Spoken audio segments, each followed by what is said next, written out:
The Razee Saga. Part 16. Veil of Quietus. The weeks after Cryon carried with them a strange quiet, not the brittle silence of fear but the stillness that came with survival. The galaxy breathed as though it had been holding its lungs in waiting, unsure if the seams would rip open again the next day or the next hour.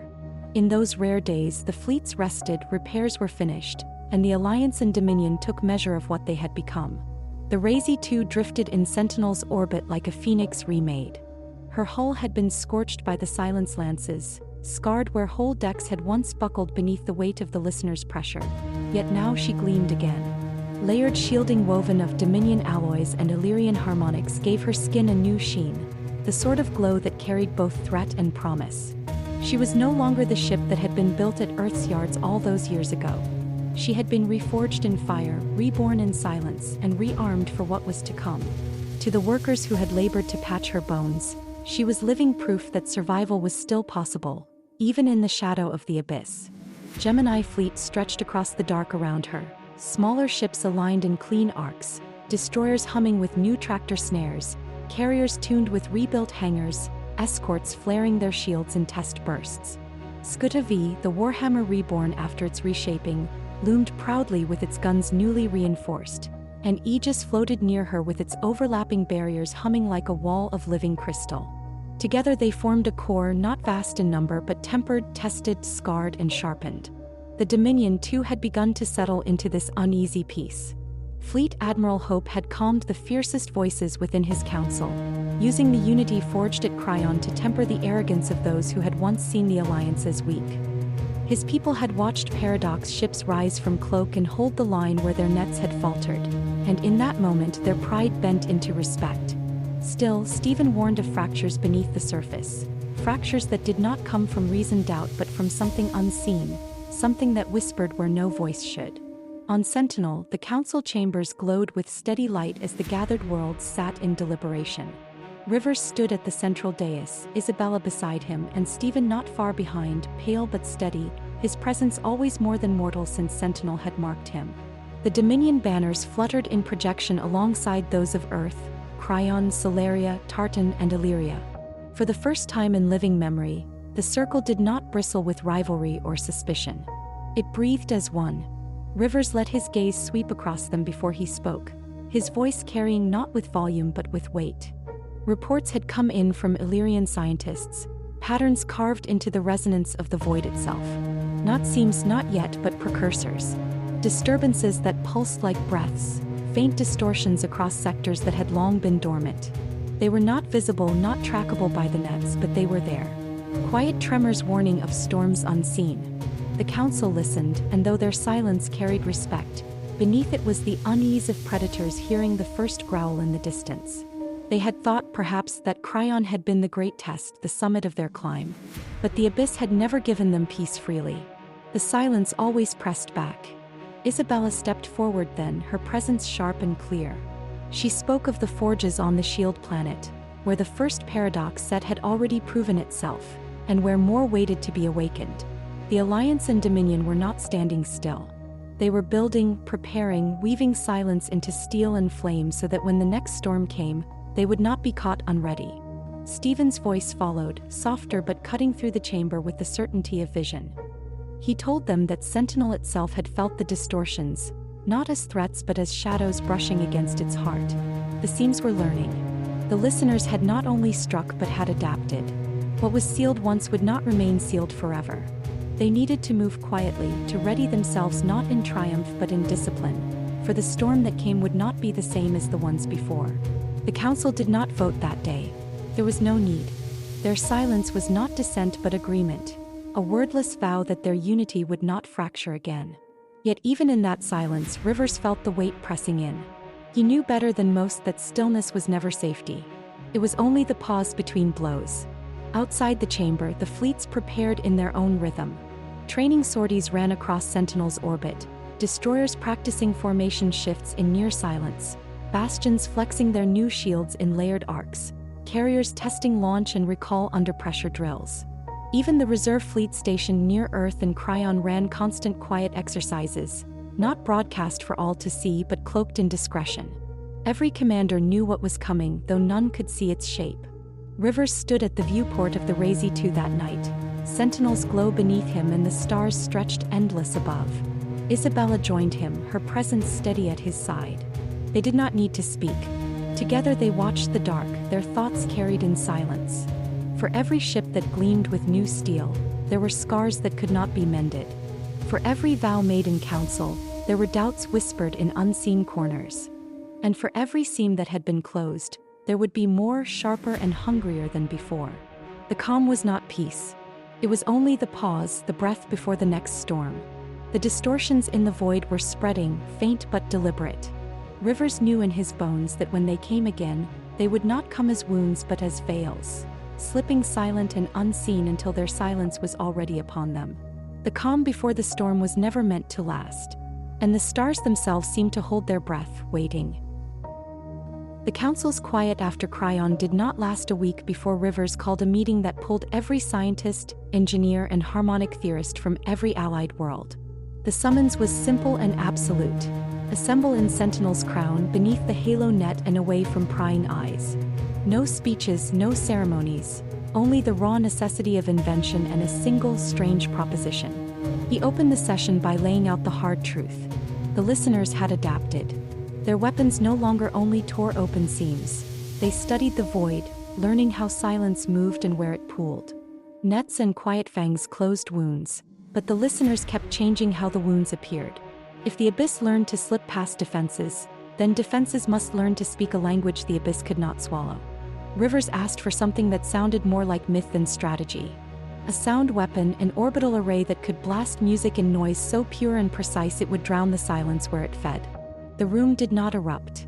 It stilled, stunned not by the novelty but by the audacity. Engineers traded uncertain looks. Dominion crystallographers frowned at the notion of music as a countermeasure. Illyrian theorists, keepers of harmonic law, tilted their heads with uneasy curiosity. Stephen stood at the edge of the hall, Sentinel's mark humming under his skin, listening to the pattern in Rivers' words the way sailors read stars. He felt the subtle shift. This idea might be folly or it might be the only thing with a chance. Rivers did not romanticize the plan. He called the device an orbital speaker cannon, blunt and technical, but he allowed the scientists their poetry. If the listeners preyed on silence, he said, then give silence another voice.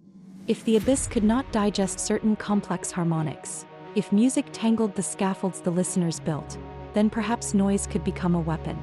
The goal was not to bombard the void with brute sound but to craft a performance precise and layered enough to frustrate, confuse and, if possible, unravel the listeners listening. Discussion opened like 100 doors. Human acousticians argued from the biology of hearing. Why music mattered to sentience, how rhythm and melody could destabilize neural circuits, how living earcraft responded to complexity. Illyrians spoke of harmonics as structure, about resonance scaffolds that could be baited into self-cancellation. Dominion crystal theorists asked for mathematics, for mode shapes, for lattice constants where silence found no purchase. Tartans and Solarians raised logistics. Can a speaker be built to send ordered sound into vacuum? How to focus it so it becomes a weapon rather than an indiscriminate hazard? Could it be tuned to harm the listeners without turning away nearby populations? The problem set itself became the first victory. They framed questions into experiments and experiments into prototypes. Engineers sketched arrays the size of orbital rings, not simple cone speakers but phased acoustic emitters that combined mechanical, electromagnetic and Illyrian harmonic drivers. The design needed to project coherent waveform packets through void space scaffolds, sound that would not disperse as noise but would arrive as an orderly assault. They gave the device working names in the margins: Canticle Array, Orison Lattice, Chorus Cannon. None stuck yet. For Rivers, nomenclature was irrelevant. Survivability was not. Illyrian scientists proposed a radical idea.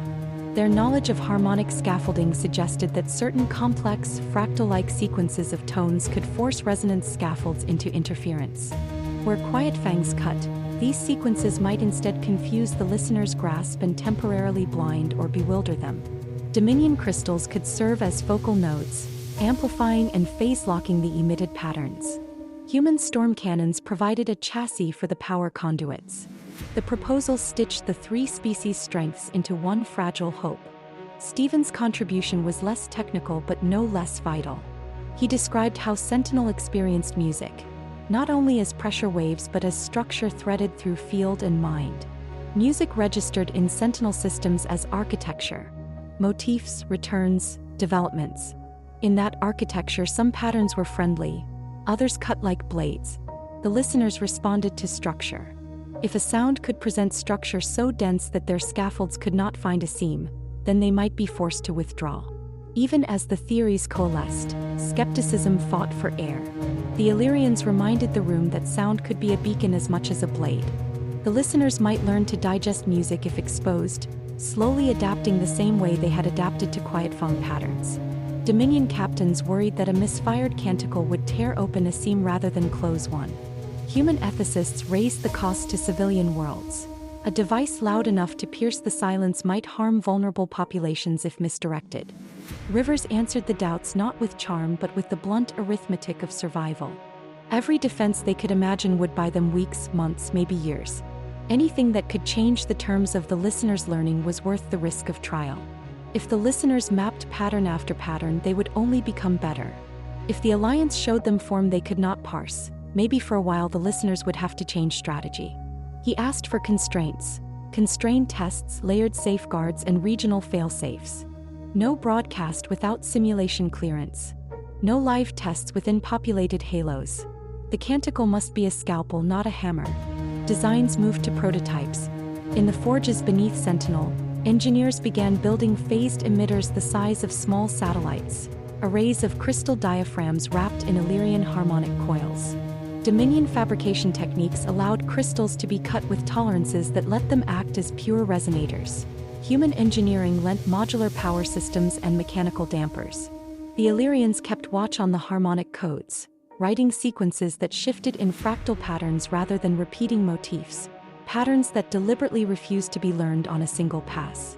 The first test site was empty space between Sentinel and a dead moon, shielded and far enough from any listening eyes. Phased arrays unfolded like metallic flowers. Power built through conduits, storm cannon banks reconfigured to feed pulses of controlled energy into the diaphragms. Sensors around the test ring measured field interactions, interference patterns, and the faint echoes of structure in vacuum. When the array sang, it did not sound like orchestral music. There was no melody to hum on a human tongue. It was more like architecture made audible. Interleaved tones, microphase shifts, bursts of silence nested within sound, pattern wrapped inside pattern. Telemetry spiked and fell. Some readings baffled the technicians, others thrilled them. The Illyrian sequences wove interference patterns that made the local resonance scaffold stutter into misalignment. A small test seam in containment shuddered and then failed to form, its nascent throat folding back into nothing. The room watched numbers and graphs, engineers silent as judges. It was not yet a weapon, it was a proof of concept. The canticle had the power to affect the scaffolds the listeners relied on, but its range was limited and the precision narrow. It could confuse, delay, and in controlled circumstances unsettle what the Quietphone could not cut. The test proved Rivers right in one terrifying way. Sound could be wielded as weaponry against silence. It also proved the danger. Small errors in phase alignment produced echoes that fed into the containment field, momentarily amplifying the nascent seam before engineers killed the power. The room breathed deeply and reckoned anew with how close to catastrophe they had stood. Rivers closed the meeting with a directive both clear and urgent. The canticle array program would move forward, but under iron constraints and with Illyrian oversight. It would be modular, with relays that let the system be shut down instantly. It would be deployed in phased nodes first, small localized arrays that could be networked into a larger choir if success demanded. Above all, it would remain secret enough to give them a first strike advantage. If the listeners had learned to change, then the Alliance must learn to surprise. When the scientists dispersed, the chamber hummed with a different kind of energy. This was not the brittle stillness of fearful reprieve. It was the cautious, impatient energy of builders who had found another way to fight back. Stephen lingered in the doorway, Sentinel's pulse aligning with the canticle's recorded waveforms in his slate. He felt the new pattern like a key not yet turned. The listeners were listening, learning. The Alliance would sing back. Outside, the stars looked indifferent. The calm before had shifted into movement. The engineers packed their designs and their doubts, and somewhere in the forges and shipyards the first canticle modules began to take shape. Phased diaphragms, crystal cores, Illyrian harmonic loops, human power cells. Rivers had called for a weapon that sounded like hope. The canticle array was awkward, experimental, imperfect, and it was a promise. The murmur in the void had changed. It was no longer only the listeners humming. Now, somewhere in the dark, the Alliance had begun to answer. The summons came in a single clipped tone that cut through the quiet on Sentinel. Rivers found Isabella and Hope already pacing in the strategy chamber, their faces thin and taut. The usual chatter of advisors had been drained away. Where once voices argued and plans tangled, now a hush had settled. Stephen lay on a diagnostic slab at the center of the med bay, his face pale beneath the lines that marked him. The mark under his skin glowed faint and ragged, like a candle fought by wind. He had not fallen asleep. He had simply stopped keeping time. For weeks the microseams had threaded themselves into the margins of the galaxy, tiny distortions that had no business being dangerous but which hummed against Sentinel as if testing the world for weakness. Each whisper tugged at the pattern Stephen carried, and his body answered in a way that no single organism could endure. He had warned them, he had felt it, but the waves had kept coming until his slate dimmed and his breath thinned. Rivers did not linger in grief. He ordered the doctors in with the bluntness of a man who had watched too many men die because counsel had been slow. The lead physician and an Illyrian harmonicist stood over Stephen, fingers moving with practiced urgency. They spoke in clipped medical terms and harmonic notations, but the meaning trembled through the room. Stephen's burden was not merely fatigue. Sentinel's song ran through him like a conduit. The mark was an interface, biological and harmonic, and in ways none of them fully liked to name, partially a piece of Sentinel itself. If he collapsed, someone had to keep the conduit alive. If they lost the mark, Sentinel would go voiceless in the middle of a battle the ear could not hear. Rivers framed the question with the terrible clarity of necessity. Could the mark be placed in a host that could rest, reboot, be repaired? Could they move the Sentinel effect into a construct so Stephen might sleep and the song continue? The physicians answered at once with both hope and caution. In theory, yes. The mark was a pattern as much as a trait. If they could reproduce the biomorphic channel and lock Stephen's blood into an interface, they could bind the pattern to a synthetic core. The construct would not be Stephen. No mimicry could replicate his memory or the strange living quality Sentinel lent him, but it could carry the mark's function while his body healed. The lab teams split like a living thing. Dominion crystallographers carved matrix plates that acted as harmonic buffers. Illyrian coders wrote phase-lock sequences that could translate biological cadence into machine rhythm. Human engineers forged vascular conduits that could keep blood and signal in a stable loop. In the center, a chassis took shape. A humanoid frame armored in alloy plates and lined with insulated conduits, sensors where eyes would be, a slate interface built into its chest. The technicians joked, badly and briefly, calling it SteveBot before the name stuck under the weight of irony. There were arguments, of course philosophical and practical. Could the mark be coerced into a non-living substrate without tearing the song? Would transferring a living pattern into a machine create unpredictable behavior? What of Stephen's rights?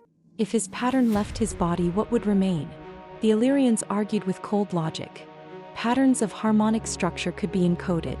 Dominion hands argued with equal force that Sentinel's song had been interfaced with metal before in lesser ways. Humans had tied their tech to Illyrian cores for years. If the conduit required Stephen's blood to keep the loop, then let the biological and the mechanical live in a single system, two halves sustaining each other. Rivers limited the experiment. No full transfer. A mediated interface. Stephen's blood would be the living component feeding a core built to host the pattern. If the system failed, it would be switched off and Stephen would be isolated. They would not gamble his life on a single blind leap. He demanded safeguards, redundancy, and a watch that would not sleep. General Tudor received the final order with the brevity of a man who understood the calculus of war. Around-the-clock protection. No fewer than 3 squads on rotation at the med bay, shields ready, a tactical cordon that would not be breached. Tudor nodded and mobilized. The med bay became a fortress with clinicians at its heart. Steve Bott's shell took its first breath while Steven's heart still hammered beneath the fluttering monitors. It was a fragile thing. Living blood routed through synthetic conduits, a harmonic bridge knitting the living to the made. The first wake-up was a lesson in restraint. The construct's sensors flashed as the interface phased. Steven's blood pulsed through the vascular loop. The harmonicist ran a slow, careful sequence. For a moment, nothing. Then a familiar pattern hummed through the chamber like an old radio finding signal. The faint cadence the sentinel had left in Steven. The slate on the chest of the frame pulsed, then a soft, low tone threaded the room. Not Steven's voice, not his laughter. But the song moved, and for the first time in hours, the monitors holding Steven's life eased. It was not a cure, it was insurance. Steven's body would be isolated, put into enforced rest, medical sedation and regenerative protocols running. Steve Bott would carry the sentinel effect while doctors coaxed his cells back to strength. General Tudor expanded the watch into a rotation of guardians and medics. Steve Bott had escorts, and the escorts had orders that would not bend. Protect the conduit, protect the song. As the med bay fortified around its new protector, the forges elsewhere did not stop. The Canticle Array program had continued, its prototypes refined by failures that had become blueprints. Engineers were testing a new generation of phased emitters, smaller and more efficient, nodes that could be networked into platforms not simply to sing but to hunt. Rivers had always thought of the Canticle as a scalpel, a narrow instrument for precise work. What he ordered now after the Steve Bott sequence was far grander. He wanted orbital platforms, defense nodes that carried Canticle modules and Shatterfong enhancements. Each system would get a ring of them, a chorus of emitters that could fold their patterns into a beam and hone in on the seam no matter its size. The nodes would be mobile, tied together through a command lattice, and have the power reserves to keep their song alive while fleets maneuvered. Quiet fangs cut and Shatterfangs fractured, but Canticles would hunt and expose the seam's hidden throats. Rivers wanted them networked so that when a seam flickered, the nearest nodes would triangulate the disturbance, lock phases, and drive a pattern that made the listener's scaffold stutter and fall apart. Designers chewed over the logistics. Power cells large enough to sustain a phased chorus, phased apertures that could focus harmonic energy through void space without dispersal, fail-safes to prevent the array itself from becoming a beacon to the listeners. The engineers argued about placement. High orbit gives range but is vulnerable. Low orbit is protected but can be swamped by local resonance. Rivers took none of their hesitations as excuses. He ordered pilots, technicians, and shipwrights to lay plans. He wanted a prototype ring around Sentinel before the month turned. He closed the session with one last direction. Build the platforms, but under strict secrecy. Shipyards would be given real orders. Materials, hulls, infrastructure, but the Canticle hardware would be compartmentalized. Men and women would see their work in pieces and never the whole. The advantage of the first strike would be worth any discomfort. For the listeners were not only learning, they were listening. If the Canticle could be a surprise, it might be a reprieve. Steven slept beneath machines while Steve Bott held the song steady on the slab. Guards paced, medics watched, and somewhere beyond the med bay the first Canticle nodes were being assembled. Rivers watched the monitors and felt, for the first time since Cryon, the movement of a plan taking shape that might, in its improbability, change the music of war. The comm had shifted into motion. The Alliance would sing back. They would build not just weapons of silence but an answer in sound. They would build platforms that could find the veils no net could see and break them open. It was a gamble as dangerous as any battle plan, and as Rivers shouldered the weight of it, he understood the ledger. New tools could buy a new kind of time, but they might also teach the enemy new tricks. No path was safe. None was simple. Still, they would not stand mute while the listeners learned. They would prepare to sing louder than the void. Sentinel hummed its slow, impartial song. Inside, his breathing evened and color returned to a face that had been drained by strain. When he finally opened his eyes, the first thing Rivers noticed was the steadiness. The slack that had hung at Steven's jaw the week before was gone. The pallor had shifted back toward life. His voice, when he spoke, landed with a firmness that had been absent for too long. He moved with easier motions, fingers not trembling when he reached for the slate. He smiled once, small, private, and the smile was real. Rivers let the doctors put the work up through him first.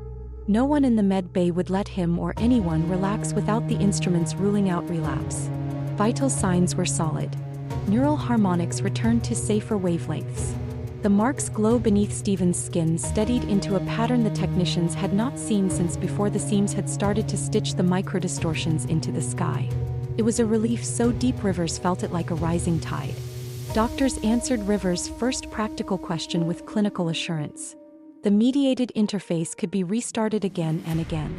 As long as Stephen's blood ran through the loop, and as long as the conduits and buffers were sound, SyFy could stand as sentinel for hours or days while Stephen rested.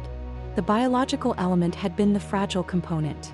Routing it through the synthetic loop and keeping the feedback damped had been the engineering triumph. It bought them time. Precious hours when the boy who carried Sentinel's echo could sleep while the song remained unbroken. Rivers did not leave the decision to chance. He made it formal and strict.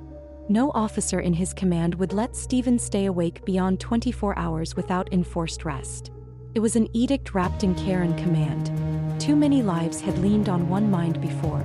It would not be allowed again. Stephen accepted with a rueful tilt of his head and a promise that sounded like a vow. That promise did not satisfy Rivers entirely. He wanted contingencies. He asked quietly and precisely about more than temporary rest. Could they make SyFy more than a conduit? Could it be not merely a carrier of signal but a repository of Stephen's memory? An echo with edges that matched the original so closely the distinction blurred? The doctors and scientists took to that problem like miners to a new seam. Mapping a living mind was older in theory than in practice. Many had tried to reduce personhood to pattern and failed. The sentinel mark complicated the math. Its harmonics woven into Stephen's neurons, an interface that was at once biological and eldritch. Still, the team was large and stubborn. Dominion crystallographers worked the matrix models. Illyrian harmonicists fed phase-locked templates into the simulations.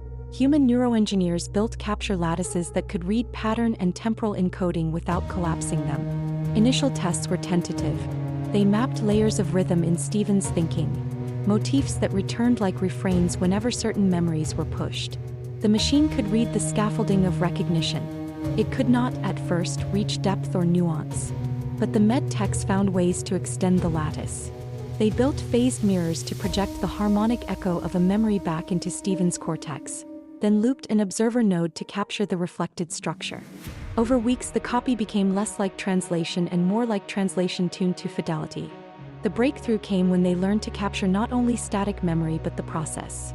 How Stephen's mind scrolled through associations, how his hand, his cadence, his quiet asides threaded the thoughts together. They built an index of pattern transitions and then mapped that index into SyFy's core.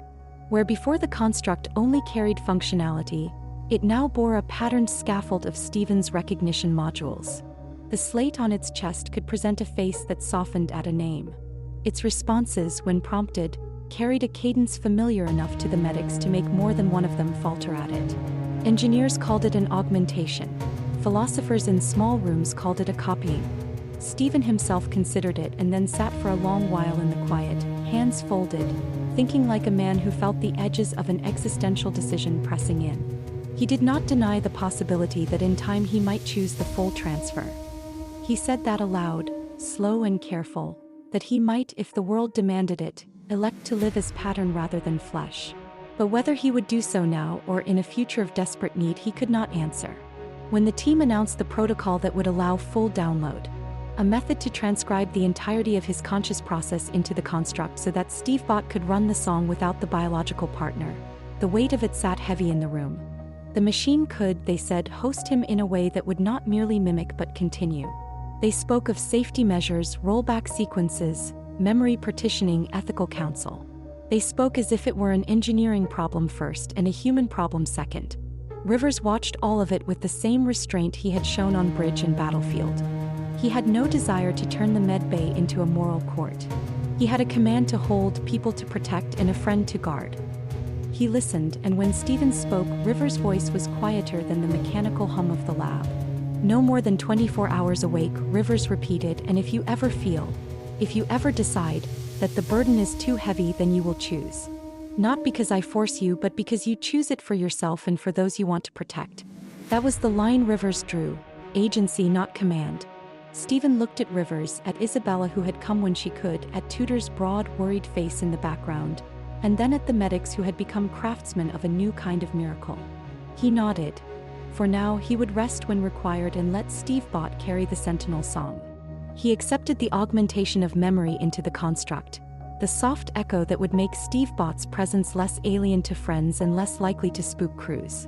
Full transfer could come later, he said, perhaps in a time when standing without flesh was better than not standing at all. The lab teams continued their work, updating Stevebot with slivers of memory, installing modules that let the construct recall small, intimate details. Favorite constellations, the cadence of River's laugh, the way the Razee 2 fit him like a second skin. It made the construct more whole without yet removing the living Stephen from his body. Nurses adjusted schedules so that Stephen's sleepy cycles could be enforced. Tutors rotated in to keep his mind exercised without exhausting him. Medics ran healing sequences. The watch never peeled back. Rivers ordered General Tudor to keep the protective cordon. He doubled it. He ordered a rotation of med teams trained in the harmonics and a protocol for emergency mediation should transfer ever be requested. He did not make the choice for Stephen. He only made a framework in which that choice could be made safely. When Stephen left the med bay that first time, leaning on a cane and grinning at Rivers in that way that suggested both mischief and mortality, the lab had already sketched timelines for future upgrades. Stevebot moved through the halls with the grace of a machine that carried human memory and the vigilant stillness of a sentinel construct. It was less Stephen than an echo carrying his warmth. That, for the present, was enough. Outside, the canticle nodes were already being planned in mock-ups, rings of phase diaphragms and harmonic focal points that might one day sing the void into confusion. Inside, the bandaged hero walked, a friend and an instrument balancing on the edge between man and pattern. The Alliance had stepped into new territory, and in doing so had promised itself a reckoning that would arrive sooner than any of them expected. The warning came as a ripple, not the tear they had come to dread. Sentinel's listening arrays picked it up first, a vibration too fine for the halo net to register, like a ghost brushing through fabric. Technicians called for secondary sweeps, thinking it a glitch, an echo from the Shatterfong tests. Then the resonance struck, sharp and sudden, and a silence lance cut through the void like a needle through cloth. The first ships to feel it were scouts on the fringe of the Cryon sector. One moment their comms chatter filled the bands, the next they were mute, cut off, thrusters stuttering as silence coiled through their hulls. The halo net should have caught the distortion, but its rings barely flickered. It had not been a wound, not a seam wide and ragged. It was a veil, narrow, sharp, designed to pass unseen until it pressed against its prey. Rivers was already in motion before the alarms spread across Sentinel. He had been waiting for this, watching the harmonic distortions in the void like a hunter reading trails. When the silence came, he felt it in the marrow of his bones. He called Gemini Fleet to readiness, ordered the bastions at Cryon to flare their shields, and had the Razee 2 pivot on its axis as though by instinct. The calm before had broken, and the storm's first note had sounded. Quietus teams scrambled. Their weapons had proven capable of cutting seams, but this was different. The beam was narrow, slippery, its scaffolding shifting faster than sensors could pin. Targeting reticles danced like drunken insects as the crews tried to lock phasing sequences onto something that refused to stay in one place.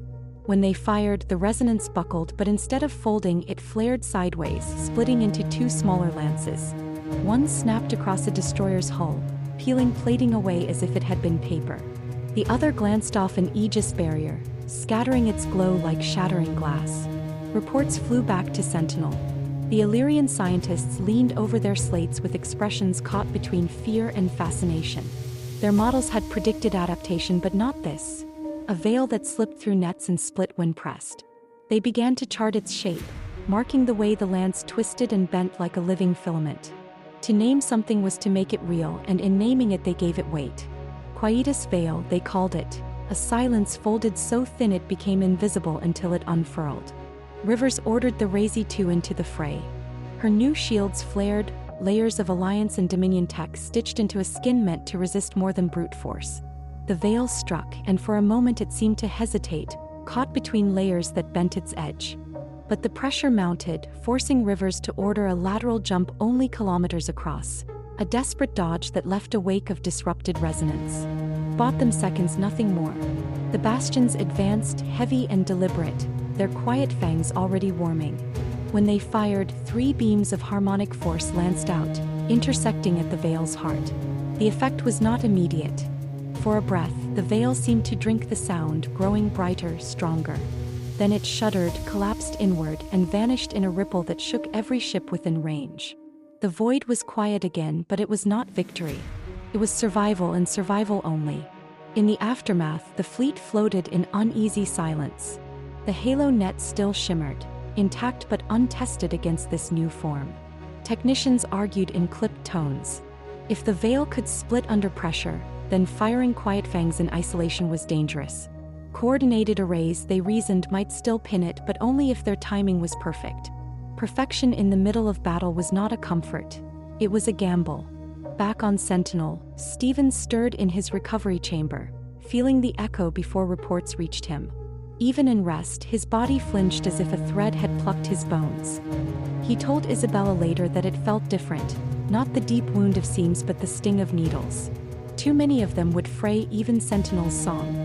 His warning added urgency to what the scientists were already whispering. The listeners were not pressing harder, they were pressing smarter. Rivers stood with hope in the council chamber later that cycle, the fleet's after-action reports glowing between them. Hope's face was carved in worry, his Dominion pride muted by the realization that their nets had been blind to the veil until it struck. He asked the question aloud that no one wanted to answer. What good were nets that could not see? Rivers did not offer comfort. He spoke instead of adaptation, of new tactics and new tools. If silence could weave veils, then noise must become sharper, stranger, more relentless. The canticle program was accelerated. No longer would the sound weapon be tested in cautious isolation. Rivers demanded it be fitted to ships, not just platforms, so it could be brought into battle. Orbital defenses were still the goal, but the front lines needed weapons now. The prototypes had proven they could unsettle scaffolds. With enough power, perhaps they could scatter a veil before it struck. Engineers groaned at the scope, but they bent to the order. Dominion fabricators cut crystal resonators by the hundreds. Illyrian coders layered harmonic sequences into shifting fractals. Human engineers rerouted entire carrier decks to make room for the sound modules. The work was hasty, dangerous, and imperfect, but haste was all they had. Rivers ended the council session with words that carried no triumph. The Quietus veils were here. They would not be the last. The listeners had changed the rules again, and now every world under Alliance and Dominion banners had to learn to live beneath this new shadow. The fleet at Cryon limped back into defensive formation, scars fresh across their hulls. Crews patched plating, recalibrated shields, and whispered among themselves about the veil that had split in two when struck. They would tell the story for cycles, each retelling sharpening the fear that the next veil might split into 3 or 10 or 100. Above Sentinel, the Razee 2 turned slowly in orbit, her scarred plating once more patched by tireless crews. Rivers stood at her viewport, hands clasped behind his back, watching the stars. Somewhere out there, the listeners were weaving their next veil, and he could not know where it would fall. What he did know was this: silence was no longer absence. It was attack, cunning and alive. And against it, they would have to find a way to sing louder than ever before. The alarms rose on Sentinel like a tide, the kind that made stomachs turn before minds caught up. The listeners had struck again, this time at Tartan, the outer frontier where war had only skimmed the surface before. Now it came in full. Reports cascaded in, silence veils blooming like cracks in glass, lances cutting down outlying stations, orbital rings folding under pressure before they could even call for aid.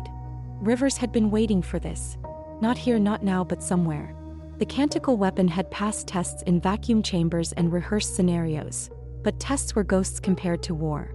He had ordered one mounted on the Razee 2, against every protest that it was unproven, unstable, and potentially more dangerous to them than the enemy. He had ignored those voices, because he knew the listeners would not grant them the luxury of caution. Now the alarms were ringing, and only one ship carried the weapon designed to sing louder than silence. Gemini fleet spun up, engines firing, formations coalescing. Bastions lumbered into protective arcs, Aegis shields stretching like crystal domes, destroyers fanning into defensive webs. Rivers took the Razee 2 into the lead, her hull still gleaming from the last round of repairs. those scars lay beneath the polish. He stood on the bridge as alarms throbbed and the void at Tartan tore open, revealing veils of silence that slipped into space like knives. The Tartan defenders were already faltering. Their halo net flickered, struggling against the sharp, needled beams that passed through it. Civilian habitats screamed into silence as comms collapsed. For a moment it seemed Tartan would be another name carved into the long ledger of loss. Rivers gave the order without hesitation. The Razee 2 would bring the Canticle into battle. Not as a demonstration, not as a theory, but as the first true strike in a war that had shifted beneath their feet. The weapon hummed to life.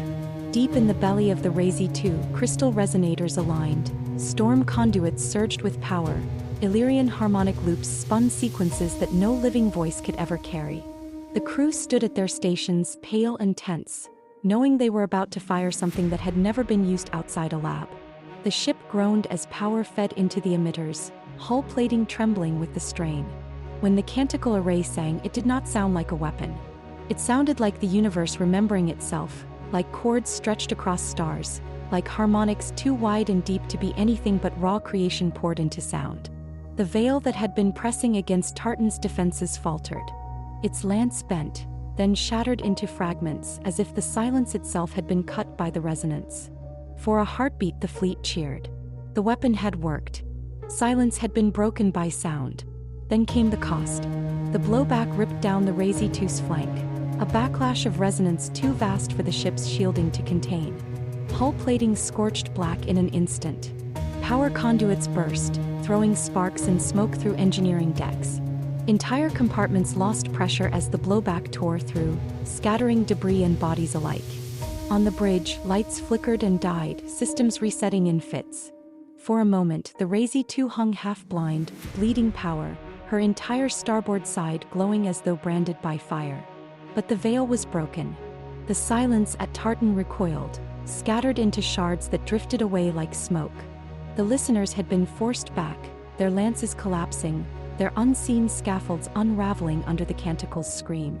The defenders rallied, bastions pushing forward, destroyers cutting into retreating distortions, Aegis barriers snapping back into place.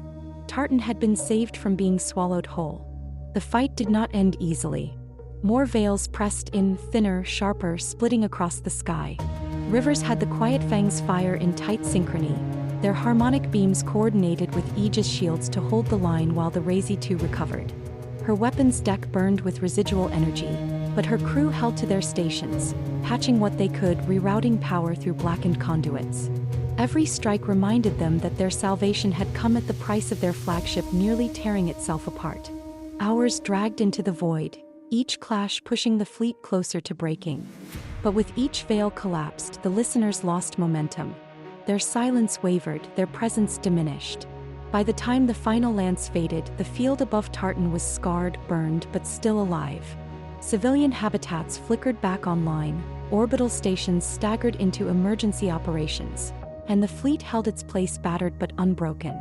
Rivers stood at the viewport of the Razee 2, her hull still smoking, one side blackened as though scorched by the hand of the void. He gave the order that mattered most. All data from the Canticle test was to be sent directly to Sentinel. Every sensor reading, every error, every scorch mark on the hull was a lesson to be turned into improvement. This weapon had saved Tartan, but it could not be fired again in its current form without risking the ship that carried it. The engineers back on Sentinel would pore over every fragment, every frequency, every failure. They would learn how to dampen the blowback, how to channel the resonance so it struck outward rather than rebounding inward. The Canticle had proven itself, but only as a proof of concept. To wield it again, it had to be reforged, reshaped into something that would not cripple the very ships that carried it. Tartan sent its thanks through battered comms. Survivors looked up at the Razee 2's scarred hull and whispered that it was like a phoenix again, burning itself to ash to save them. For the first time in generations, the frontier worlds looked at the Alliance and Dominion not as distant powers but as protectors who had sung back against the abyss and won. When the fleet turned away from Tartan, the void was quieter than it had been before, but it was not peace. It was the silence after battle, when the wounded tallied their losses and the dead were counted in shadows. Rivers watched the scarred plating of his ship and thought of the scientists who would now scramble to make the weapon whole. The listeners would not stop. They would press again, smarter, sharper, harder. But for now, Tartan still stood. The Alliance still stood. The canticle had broken the veil. And though the Razee too bore the scars, her voice had carried. Stephen's recovery had steadied, his voice grown stronger, his steps less burdened by the mark he carried. But when he came before the council this time, there was no ease in his eyes. The chamber fell silent as he stood at the center, the faint pulse of Sentinel's influence trailing in his veins. He told them the truth he had seen. The veils were not simply weapons. They were patterns in a lattice, a net being strung across the stars. Each microseam, each veil, each silence lance was part of something larger. The listeners were not pressing randomly, not clawing blindly. They were listening back, probing the void, measuring, mapping. Piece by piece, they were drawing a chart of the galaxy, of the rhythms that kept it alive, and with every attack they learned.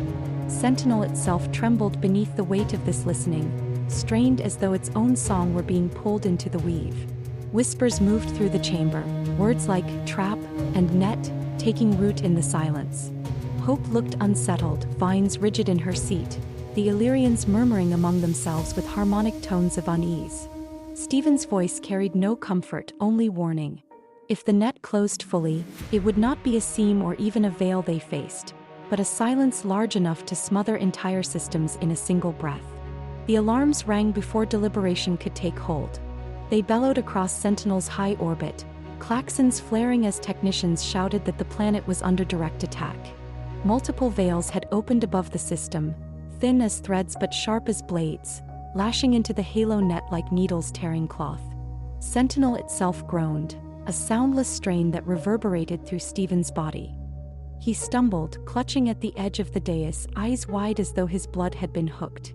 The Razee too was already scarred, half her port side scorched black from tartan, plating warped where the canticle had kicked back its rage. But she was not broken. She was alive, and Rivers ordered her forward.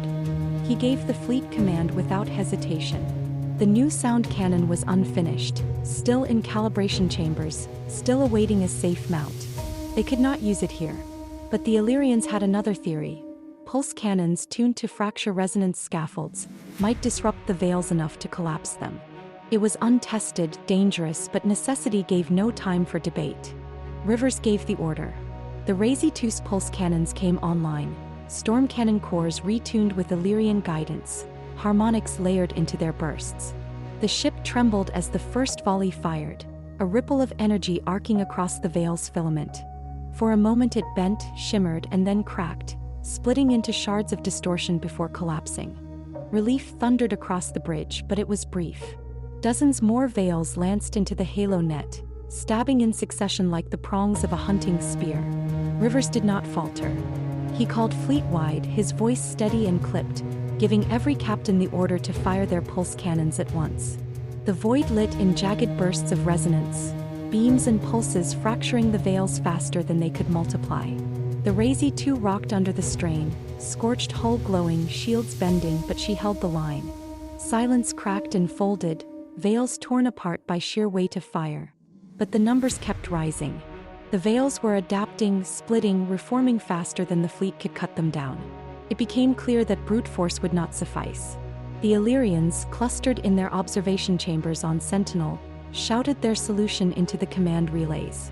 Pulse cannons had to be directional, fired not only from ships but from the planet itself.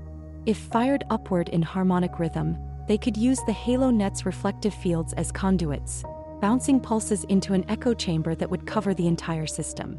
Not isolated bursts, but a continuous lattice of sound. The plan was mad, but it was all they had. Rivers called the order. His voice was the calm in the storm. On his mark, every ship would jump in a synchronized pattern, repositioning to give the Illyrians a clear field to fire. One jump, one instant across hundreds of ships. They all knew the risks. Mistimed jumps could shear escorts into bastions, scatter carriers into the void, but discipline held. The Razee 2 flared her engines, battered hull straining as Rivers marked the countdown. Then the void rippled as one. The fleet vanished in a single breath, reappearing in the precise arcs plotted, leaving the line open from Sentinel's surface to the high net.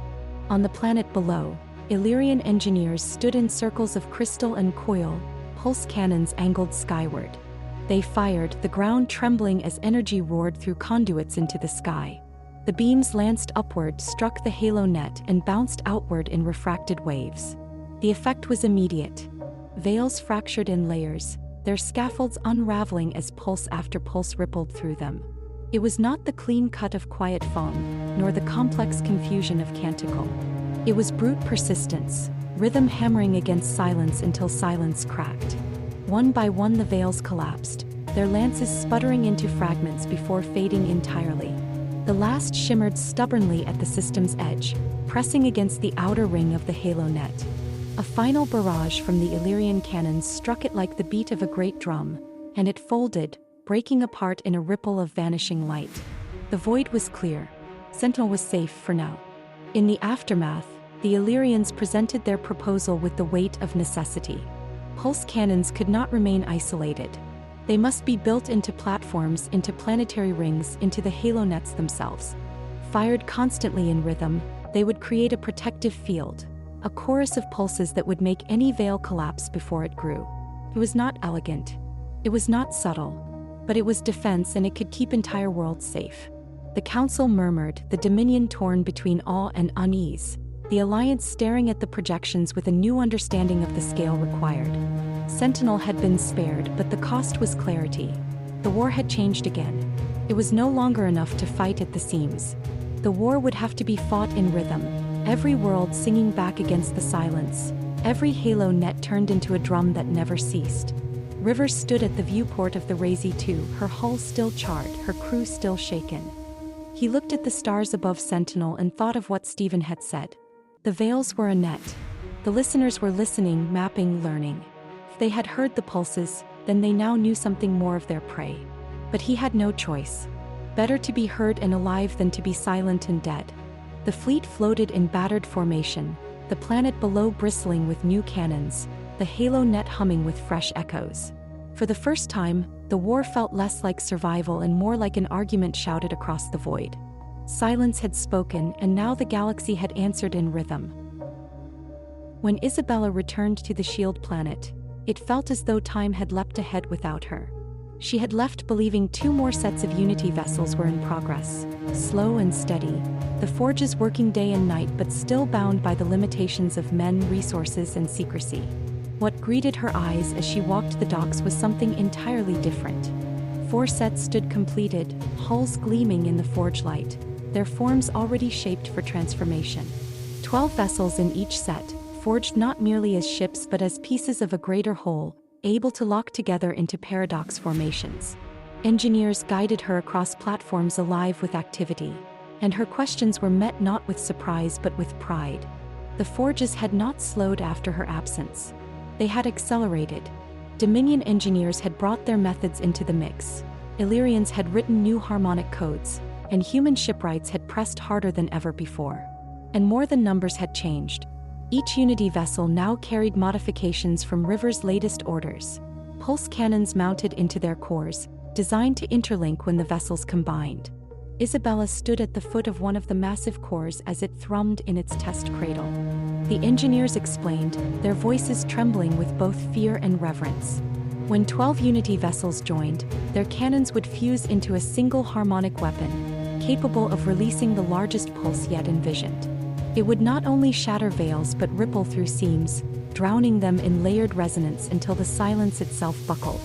And when fused, the combined hull became not only an unstoppable weapon but an unbreakable shield, layering barrier over barrier until nothing short of a star's death could pierce it. She walked the length of the dock, hands trailing against the fresh plating of the vessels. Crews saluted, eyes shining with pride in what they had built. She could see it, clear as starlight, the moment when these fleets would be called to war, and the listeners would find their silence answered not by fragility, but by an orchestra of steel. The Shield planet had become a cradle of giants, and River's vision was already rising from its forges into reality. Yet even as she admired the triumph, Isabella knew secrecy had dissolved. These ships no longer hid in shadow. Their size and their hum could not be disguised. Word would spread. Soon every council in the Alliance and Dominion alike would demand their share, their oversight, their voices. She resolved to speak first with Rivers before the whispers grew too loud.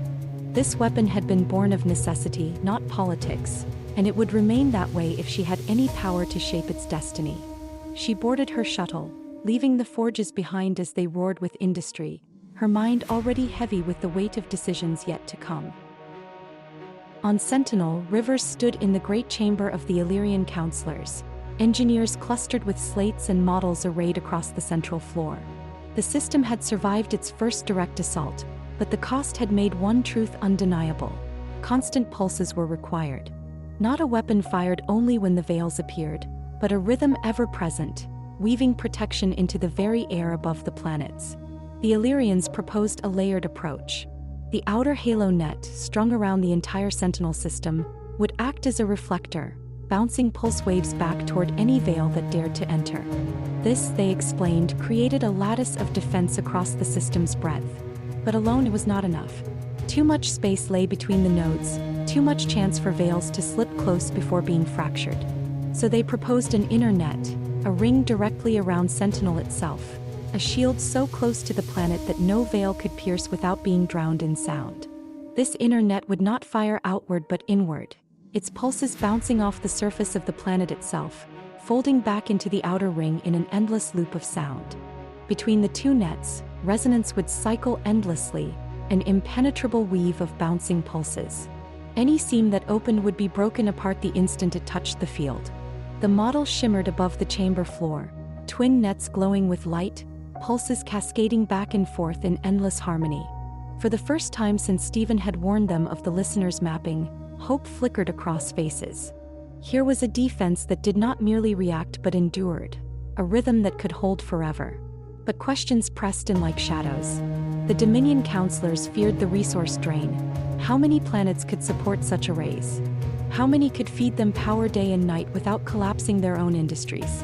Alliance voices asked what happened when the listeners learned to adapt, to bend pulses back against them. Illyrians spoke of risks in harmonic feedback loops, of entire nets detonating if phasing slipped.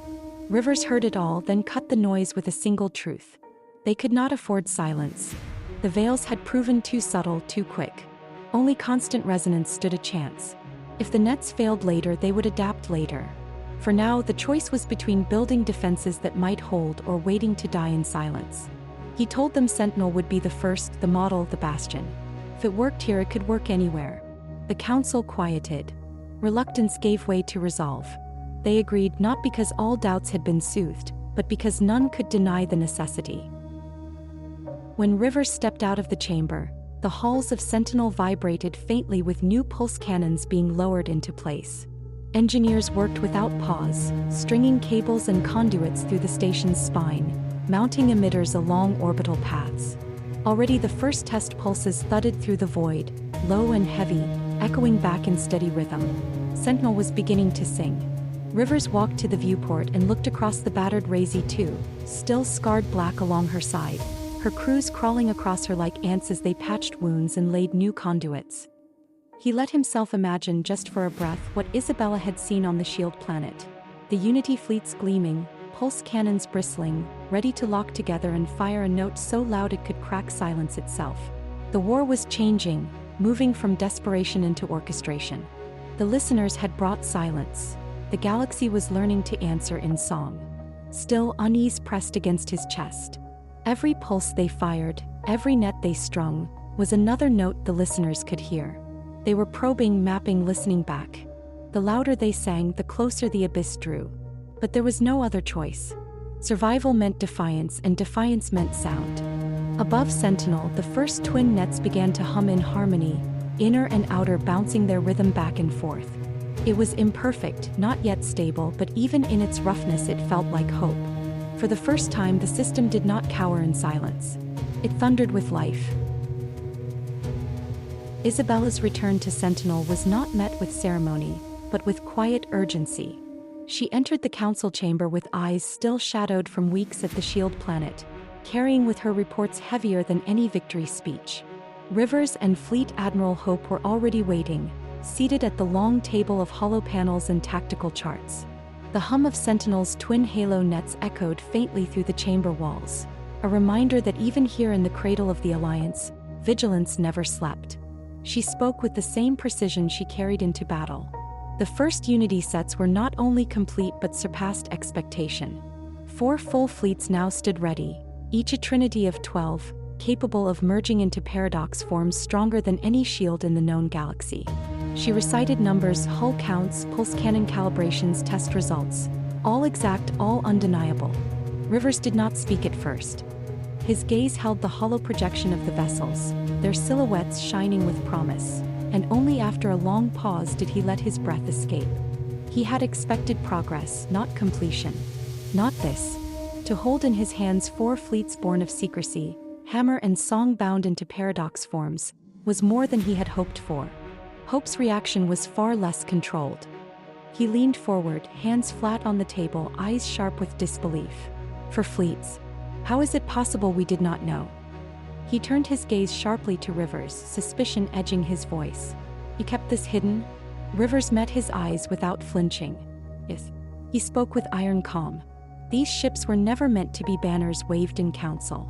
They are a weapon, Admiral, one forged in silence. If words spread before their readiness, hope would become dependency. And if they failed, despair would follow. They were meant for one purpose, for the moment when all else faltered. Hope's jaw tightened, his silence heavier than argument. Rivers turned his attention back to Isabella, ready to outline what he intended. How the Unity fleets would serve as both shield and sword, how they would be deployed only when silence pressed hardest. But before he could shape the plan into words, the alarms struck. Sentinels shuddered as sirens wailed through every deck. The chamber lights flared crimson. Reports streamed across the hollow table, comms officers breaking through the channel with urgent voices.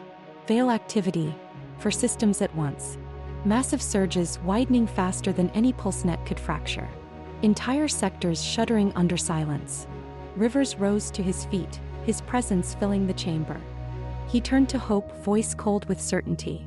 This is the kind of storm they were built for.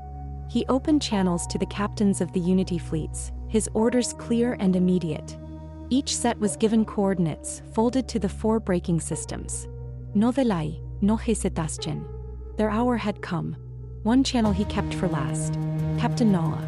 Her voice answered steady and sure, the bond between them forged through campaigns long before the Abyss, when the Federation still reigned and silence had been a rumor. She had stood by him at the cost of fleets and friends, and her loyalty was not to councils but to Rivers himself. He gave her coordinates, separate from the others, far at the edge of the last Veil cluster. He told her to form Paradox on arrival to prime the main pulse cannon. He did not question. He did not need to. The Razee 2 departed Sentinel with Gemini fleet at her back, her hull gleaming with scars of her last battle yet strengthened with new layers of shield and pulse resonance. Hope remained behind, his task to steady the Dominion Council, to hold their unity while Rivers gambled with fire. The journey through fold space was a knife's edge of silence. The fleet emerged into a system torn open by lightless rifts. Veils pulsed like wounds across the void, 4 of them widening, each humming with the cadence of listeners pressing hard from beyond. The halo nets stationed in the system had already begun to fracture, their resonance breaking under the assault. And then the shadow of giants emerged. Paradox unfolded before them, 12 Unity vessels locking into one. Its vast form shimmered as hulls melded, shields interlacing, cores fusing.